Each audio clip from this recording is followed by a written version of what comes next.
Welcome to the Seller Roundtable e-commerce coaching and business strategies with Andy Arnott and Amy Wees. So let's talk about how to sell physical products on Facebook, right? Because, oh my gosh, so many people come to me on coaching calls and they'll just be like, so I just need to run Facebook ads, right? Okay. And not every product is perfect for Facebook, right? I'm sure you can get creative with some and get people to leave their Facebook feed and go buy from you. But let's talk about that. Like, what are some strategies for actually selling physical products on Facebook? Yeah. So if you want to sell physical products on Facebook, obviously, ideally, you want to sort of set up a store that you can sort of sell the product on. And I think when people are making a store you want to sell on Facebook, is really think about your product pages as a place where people can go and really learn about your product and know everything about your product. Some things that we see people is, it really depends on what stage of your business in too. Like, a lot of people get inspiration from like these VC funded companies that have like these clean, beautiful landing pages. And then they're like, oh, that's how my website's going to be like. But I'm like, okay, like they also got like $10 million in their war chest. So they care if their CPA is like $200, where you can't afford that. So I always tell people, look at your Amazon page and see how optimized that page is for sales, and transfer that page content and that look, that style to your own website. Amazon has so much stuff on it, like images, videos, reviews, stars, guarantees. Like, and I tell people, like, look at Amazon.com, like the platform that everybody knows, and they still mention like free shipping, free guarantees. Like, why do you think your brand that no one knows about, that's never heard about you, doesn't need that?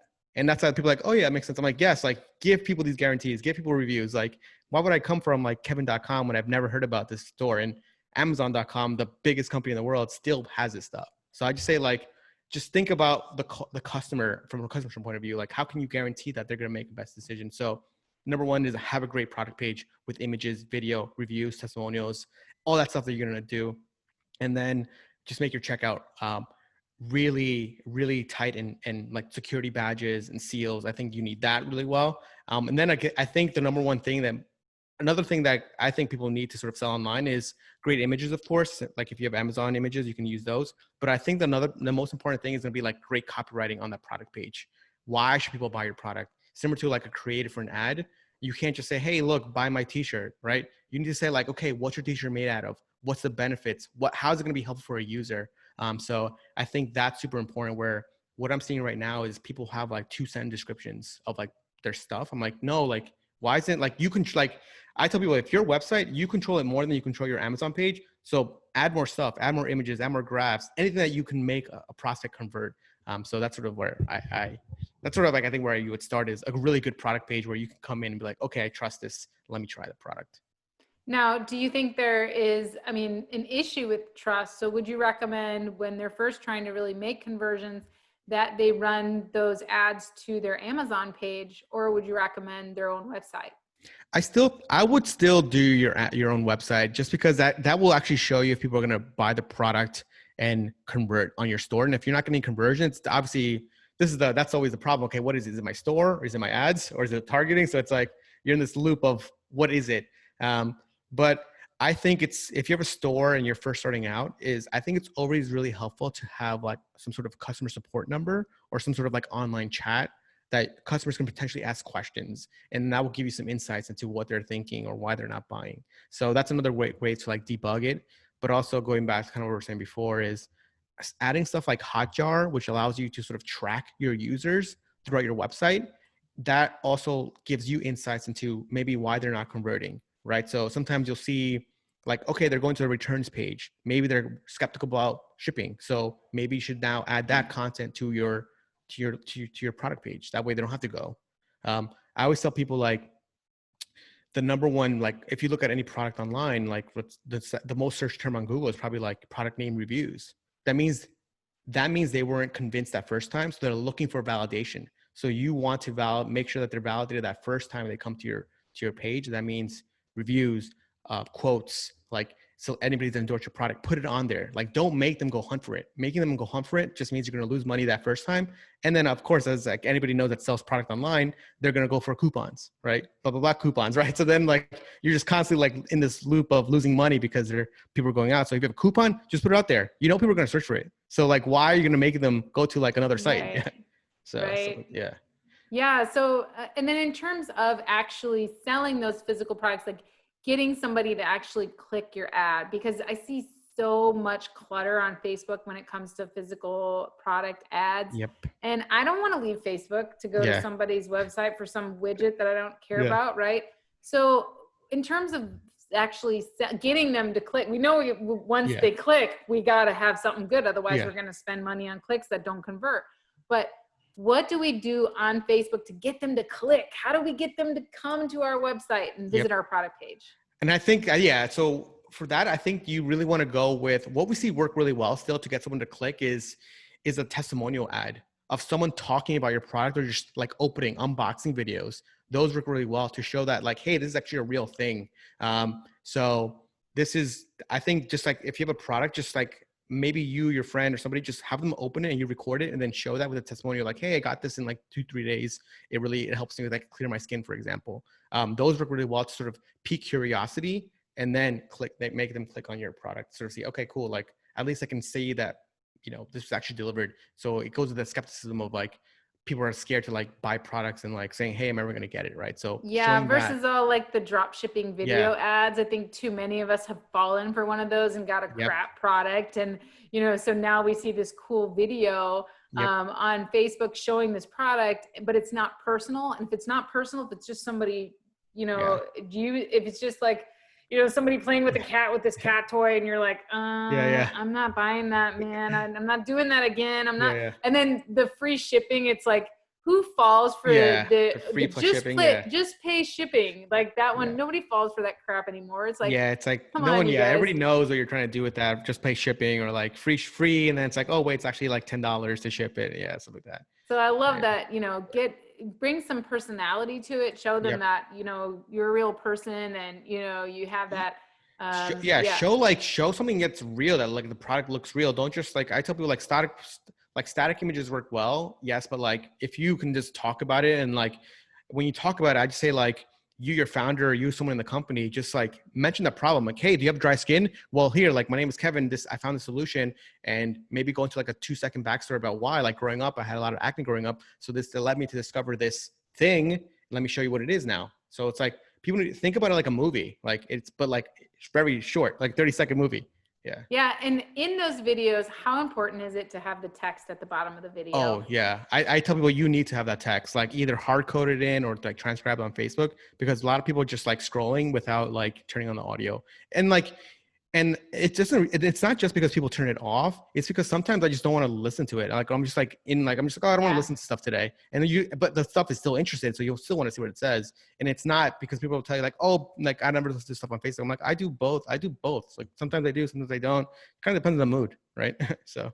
And what about landing pages? So, you know, when you're selling a physical product or service, whatever, on Facebook, and you've got this ad and you're going to a product page, are you using landing pages in between there? And what are some good strategies for those? Yeah, I think people should be using landing pages. So we're working with like an outdoor gear company, and basically depending on your audience, so like depending on the audience that you're selling to, I think you should have a great landing page that just really pre-sells them about like, and this goes back to sort of like storytelling or basically saying like, what is your unique problem, or sort of like, what does your product solve that's unique, and how does it solve it in a different way? And then sort of like really making sure your messaging resonates with the persona that you're advertising on Facebook, right? So you can sell a product on Facebook, for example, on like a Shopify store, but usually the description is pretty generic, right? But with a landing page, you can say like, hey, look, with this product, it's really for like, 50 plus, if you have like joint pain, health issues.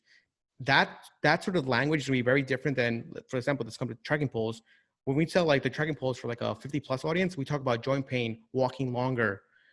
But when we sell to a younger audience, we talk about, hey, going hiking with your friends, exploring the territories. It's a very different type, but the product still solves two different issues. But that's why a landing page beforehand really helps sort of pre-frame them, saying, hey, I'm making the right decision now and go buy. I think, Got it. yeah. So a lot of times when we talk to business owners, like they want to do for everything, which is great. Your product can be for everything, but like in that everything, what are the pockets that we can make landing pages or content that just describes that So person? you're like warming up that audience, Yep. increasing that trust even more, like, oh, okay, I do want to learn more about that. Yep. And then they get there and they read more about it and they're like, oh, wow, yeah, I would like less joint pain when Yep. I'm out walking. Yeah, I think this is the right decision. And then you're taking them Exactly. right to the checkout page. Exactly. So you don't have to worry about them shopping around the site or anything like that. Yeah. Or Yeah, and like, yeah, exactly. And the thing is, like, everybody wants people to like shop around, but like that's just distraction. Just make them go through the process, and then through your email marketing, through your retargeting campaigns, show them more product. Saying, Right. oh, by the way, did you know we also had this? By that time, they've already purchased that first product, because you don't want them to like potentially buy more things. Or if they do, it's great. But that's your first point, should be just to get that customer through like that 1, 2, 3. Okay, now let me go and try to sell you more stuff. So. And is there a particular landing page software that you like to use? So at least here we use Unbounce a lot, but Unbounce is great. But like obviously if you're doing like funnel stuff, ClickFunnels is also great too. But yeah, it's like depending on what you're doing. So usually kind of what we're doing right now is like, let's say we're building these funnels, we're testing them out and seeing what's working. What we usually do after is just convert those funnels into like HTML pages. That way they load fast. That way it's like no like Unbounce and like ClickFunnels, they all have like a bunch of software that just loads behind the scenes. But once we know it's working, we just convert to static pages, and then that helps with the load time. And then we're just driving traffic. Got it. Awesome. Excuse me, I should have done that before I unmuted, right? Kevin, what's working in terms of ad formats? So, in terms of your clients, are you seeing the best results with like video, image, long form? Kind of what I know for a while there, it was like people were just being like, natural looking like selfies, like, bang, look at me, like making it look natural. But everybody's doing that now, so that's kind of getting washed out too. Like, what are you seeing that's working really well? What's working really well now is videos, of course, is always doing really well, like the 1x1s, like the square videos. But what we're seeing work really well now is still like the vertical ads, like for like Instagram stories, Facebook stories. Those vertical ones are working really well. And then going back to what we were talking about before, what's also working really well is like just having captions and text overlays on top of things when like you're sort of like trying to explain something or a problem, so people can see visually and also text wise see it as well. So we'll see those work really well. But going back on like, let's say for remarketing, it's those natural looking videos that look like someone just kind of opened up their phone and like a potato camera was like attacked them, and it's like, oh, like what's this blurry grainy video? Like yeah, it's like, oh, why is it so blurry? We actually see those work really well. Another thing that actually works really well, it's kind of funny, and is when you like purposely misspell something, because then people will comment, hey, that's spelled wrong, and then like that will get your engagement up on Facebook. So then you're getting more comments and more likes, and that just boosts you in the algorithm. So we've done it like not on purpose, but now we're just like, oh, it actually works really well when you do it on purpose too, because like, so it's like, it's like pretty funny actually. Like you do it on purpose and be like, oh my God, it's spelled wrong. How could you do that? But that just means that like other people will boost your thing. Yeah, I've seen that. The other thing that I've noticed that worked really well is a couple of years ago, for one of our Amazon related SaaSes, we had actually found cups. They were, I forget who the company was, but they were cups, but the cups looked like, I'm sorry, but this is episode 69, so it actually relates perfectly. The cups looked like penis heads, like when they were filled with liquid.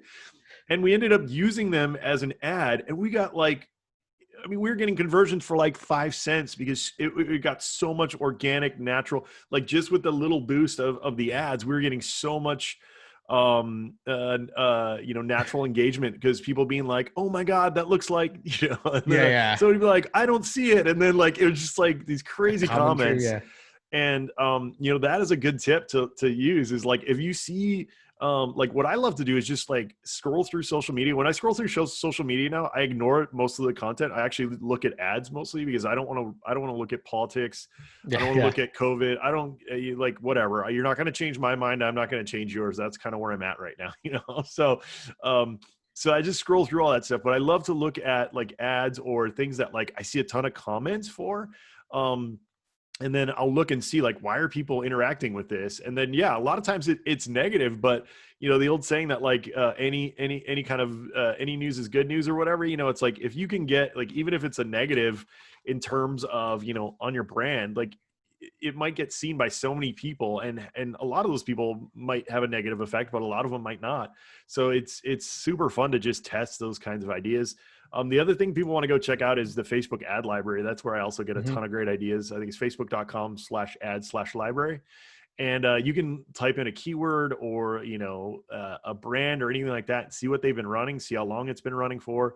You can get a ton of great ideas that way. So anyway, back to Amazon. Do you have any? Do you do any link building? Like, so a lot of people don't know about this, and a lot of people don't utilize it. But you can actually build backlinks to Amazon products in terms of, you know, around the internet, that which will give your Amazon page some organic SEO juice on Google. Do you do any of that for your products or your clients?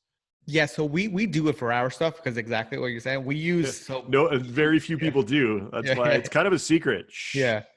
And the reason why it works is like, it's like Amazon's such a high domain authority that you can literally build a few links and it like pops. We call it like pops up in the SERPs. Totally. We use, when I was doing it, we used to use like GSA. I'm not sure, like, the automation. Yeah, that's not working as well anymore. And there was what's the other one? GSA, and then there was also some other Russian one. Yeah. But no, I've used literally like any type of marketing automation tool I've probably used, because I love that. I love not having to hire a VA and still blast out as much stuff as possible. Blast out all these links. Yeah, I'm like, okay, give me all these article links. Exactly. And it's like, Yep.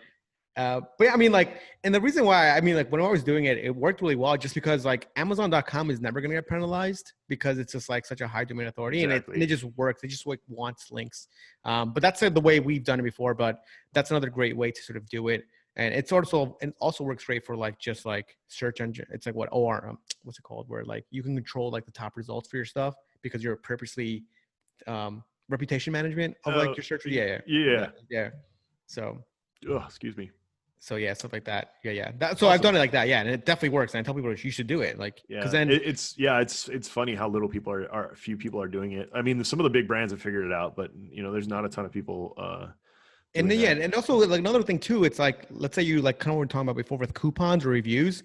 I tell everybody you should have a /reviews page or a /coupons page, because your domain is going to rank higher than like all third-party sites.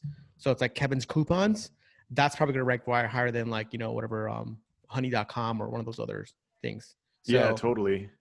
So instead of like giving them credit, and then obviously another thing too is like, now the attribution isn't messed up. So then now it's like single domain attribution. Yep, absolutely. On that same note, you know, this is a little more advanced stuff, but in terms of like customer journey, so like for my, you know, I love to use my wife's ads as an example, because that's where I'm really digging in on Facebook right now. But like, so I have like when they go through the journey of her funnel, right? Like the first thing I don't count as a conversion, like, because we're just getting the basic info. Then the next one, you know, it's a little bit more like the email, and then the last one is like the phone number. But I won't count that as a conversion unless we get the phone number, right? Because that's like the strongest lead. That's how we can actually like get people. So can you kind of explain, you know, how to use the customer journey to in e-commerce to get kind of a better idea of what, you know, what people can get, or how people can increase their conversions by actually tracking that journey? Yeah. So yeah, it's a great question. So basically the way you want to think about it is like with Facebook Pixel is Facebook has like these standard events, they're called, where it'll track some sort of action that you have. And if you're on their dashboard on Facebook, you can actually see all these conversions happening in real time when you're driving traffic. So when you have your home page, it's like a page view. But then when you go into like a product page, it's now called view content. View content just basically means, hey, they viewed the product. So now if they view the product and it sort of resonates with them, most likely most people have like an add to cart. So then they click on that, and that goes to your add to cart page, which is usually like a /cart. So on this page, then that will lead to like a checkout page, which is like now called like initiate checkout, meaning, okay, something started happening here. And then once they type in the information, then it'll go to like usually like a thank you page. So that's like the whole sort of journey that you can see through Facebook. And ideally for anybody doing this, you want to be tracking this. And this could mean many different things for whatever you're doing, but this is how it works for e-commerce. So kind of what you'll notice is obviously like you'll drive 1,000 people and then, maybe 10 will buy. So that means you have like a 10% conversion rate. So then in between there, between the view content, add to cart, initiate checkout, people dropped off. So then as someone like an e-commerce owner, that's why I really like using something like Hotjar, where you can actually see where they're dropping off and what's causing the drop off, right? So if your drop off is that you have 1,000 view contents and no add to carts, that means probably your add to cart's broken. So you should probably check that out, because someone at least is going to try to see what's going to happen when they add to cart, because sometimes people are just curious. Like, oh, let me see what happens. Like, Right. even though like you've added 20,000 things in your cart every day, but, Yep. but yeah, so like you can use this as a way to sort of gauge it. And then I like using just Hotjar and sort of seeing how you can improve those metrics over time. Like if your view content is high, but then no one's adding the cart, okay, maybe change your images, maybe add some reviews, maybe change your product description. And then once Right. you're e-commerce, typically what we're seeing is anywhere between like 2 to 3% if it's like a standard website for just e-commerce. And then you sort of go to the add to cart page. And this is like an optional page. Sometimes people have this, sometimes people don't. I kind of like to remove it just because it's adding an extra step for no reason. It's just like, Yep. hey, like here's what's in your cart. I'm like, do I really want to see it? I know what I added. Like, Yeah, absolutely. I mean, yeah, I mean, just look at Amazon, right? Like Yeah. they have they're the pioneers of the one click buy, right? Like the less Yeah. friction, the better. It's just like for websites, right? Like if you're trying to get a lead, it's so funny. I'll go to a website and they're like, "What's your name? What's your address? What's your phone?" Like, Yeah. no, dude, you Yeah. have an email address and you hit That's it, enter, yeah. and then if you want more, on the second page of the form, you prompt them for more stuff. But yeah, you want less friction, right? The least amount of friction possible to either get the customer or get that data. And yeah, you made a great point there. I mean, one of the things that you guys can test on your own website, which a lot of people don't think of, is normally people on their own website will charge shipping, right? Yep. But a tactic to try is to raise the price on your website, right? So instead, like if you're selling on Amazon $14.99, sell it on your own website for $19.99, but then offer free shipping, right? Test that, because shipping is one of the biggest things that deter people from buying your product, right? So if you're offering that free shipping as well, but you raise the price a little bit, that's a great tactic, along with having a button to Amazon from that product. Like, oh, you don't want to buy from our website? Here's the link to buy this product on Amazon. You trust Amazon. So you're getting a sale either way, but you're getting to pixel them. You might, capture their email address. If they're going to Amazon, you can give them a coupon. There's so many cool things that you can do on your own website in conjunction with Amazon. Yeah, and like what we like to do with like similar to like that Amazon tactic that you just mentioned, usually what we like to say is like if we know like they're exiting the page, like an exit pop-up, we'll say, hey, actually you can buy it on Amazon. And Right. then take Right. directly. Yeah, absolutely. Because you want to give them every chance. Like because trust, right? Trust is like you were saying with the security badges and all that. Like if people haven't heard of your brand, that's why small brands have such a hard time selling on their own website, right? Is because they don't have that intrinsic trust built in. But if you offer it like you said as an afterthought, or even as an email, right? If you capture their email and they don't buy, you can say, hey, you can send fire an email like 10 seconds after they get the email. It says, hey, I'm super stoked you checked out this product. We also sell on Amazon. Here's the link directly to that product. Here's 30% off. You can automate all that stuff. So there's so many cool things you can do there. Yeah, all right. that's yep. Yeah, exactly. Because at a certain point, you're just eventually just want to get that sale. Exactly. Like utilize that, squeeze that data as much as possible. All right, Kevin. So this is a very interesting question. Outside of Facebook, what's your favorite social network? I know you're mentioning TikTok. Yeah. Are you doing some? Are you doing some dances out there on TikTok? No, I definitely can't dance at all. I'm not dance gifted at all. But I guess the other platform that we like to really still use is still Snapchat. A really great platform. I still talk to some friends on it too. But even then, ad wise, I like it because like you can still do a little more gray stuff like CBD and all these other products. Yeah. So. Right. Yeah, that's cool. LinkedIn is my biggest, my new kind of, LinkedIn. It's, I keep telling people it's so like, I just got I just got somebody reaching out to me to possibly be on like a CBS, CNBC TV show, like, the executive producer, like not even an underling. So Like there's some really great opportunities on LinkedIn, people. Like get involved there because you were able to interact with people. I mean, like Barbara Corcoran, like I had some, chats with her. Like you can reach out to people on LinkedIn that you can't get anywhere else because people are in a business mindset. And not only that, but it's a little irritating, but on LinkedIn, you'll get a ton of like messages of people selling you stuff, right? But it's kind of accepted. So it's actually a really good way also to lead gen and to connect with people. So that's my favorite network. Amy, it's to you. What is your favorite? You can't pick the ones that have already been picked.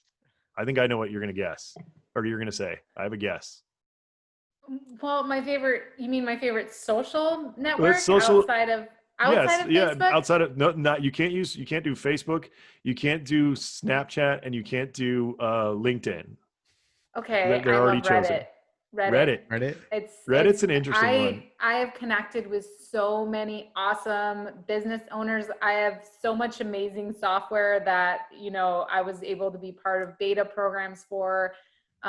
Great business owners having awesome conversations. I love Reddit. So you're the only female user over the age of 18 on you're like the Reddit demographic is like 80% like men men under 20, right? And trolls. Yep. Well, I mean, I definitely think there's a lot of business professionals No, it's evolving. and everything on Reddit. Well, I mean, the way I found out about Reddit was being in the cyber field, right? As I was working in cyber and everybody was on Reddit. So anyone who's developing something, building something, they were on Reddit, right? Most of the time they're on Reddit to mess around and to make jokes and all of that kind of stuff. But I've gotten so many great connections off of Reddit and I've learned so much, shared business ideas, startup stories, all kinds of cool stuff. So yeah, I really like Reddit. Yeah, that's given me a good idea for an infographic, right? For like the like memes for each social network. I've got a good idea in my head now. Yeah. All right, Kevin, we're going to wrap up here. We always like to ask this question because it's Amy and I and probably a lot of people listening here are always like listening to books, reading books, watching YouTube videos, just consuming as much content as possible to get to that next level. Any favorite podcasts, motivational books, Audible, like anything that you're listening to, consuming right now that you want to share that you feel like it has had a big impact on you? I'd like, what's that? David Goggins. Do you guys know him? No. See, that's why we ask. Okay. So he's like an ultra marathon runner and like ultra cyclist, motivational speaker, retired Navy SEALs. He has this book called like Can't Hurt Me. And it's probably like one of my most favorite books I've read, like just super motivational, super like pretty much saying like, hey, if you're complaining about life, it's probably your own fault. Right. So no, that's awesome. Cool. Yeah. See, now I get to add that to my list. Yeah. I love that book. Yeah. Awesome. Yeah. Hey, Kevin, tell people where they can get a hold of you, in terms of, if you want them to reach out on social, your website, your email, whatever you want to give out. So you can just come to voymedia.com. That's VOY media.com, or just Kevin at Voy Media. But I'm also on LinkedIn. I use, like you said, I also use LinkedIn a lot, but that's the best place to reach me. So yeah, voymedia.com. Yep. Awesome. All right, guys. Well, thank you so much for joining us. Everybody who jumped in live, thank you guys so much. We really love when you guys are live and asking questions. Really appreciate that, guys. We are doing this every Monday at 1 p.m. Pacific time. If you want to join us live, that is the place.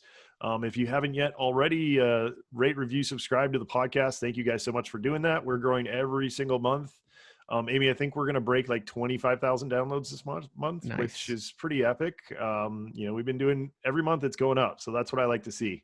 We haven't got the hockey puck yet, but Kevin, you're an SEO guy. Go back and listen. We got Neil Patel. That was a big win. We were pretty happy that we got Neil. We got Mike McAllowitz. If you haven't, Neil Patel is huge. Yeah, it's crazy how you guys got him. Yeah. Yeah. Well, I actually met him down in LA at one of his events. So I was like, "Hey, dude," it's hard to say no in person, right? So I kind of ambushed him, like, "Come on, you want to be on there?" He's like, "All right, yeah, I'll do it." That was the secret. But you don't ask if you don't get, or you don't get if you don't ask. I said that backwards. So that's a big lesson, guys. Ask for what you need. And there's so many people out there, especially who are who have leveled up or who are leveling up, who want to really pay it forward and help. So don't ever, don't ever be afraid to ask, because people are out there to help, especially nowadays. I feel like more and more people are like, I'm sitting at home, I'm bored, somebody, I need help. I'm never bored, but I know some of you there are. Yeah. Start something. Yeah. All right, guys. Thank you so much. We'll see you next time on the Seller Roundtable. Thanks, guys. Thanks for tuning in. Join us every Tuesday at 1 p.m. Pacific Standard Time for live Q&A and bonus content after the recording at sellerroundtable.com. Sponsored by the ultimate software tool for Amazon sales and growth, sellerseo.com and amazingathome.com.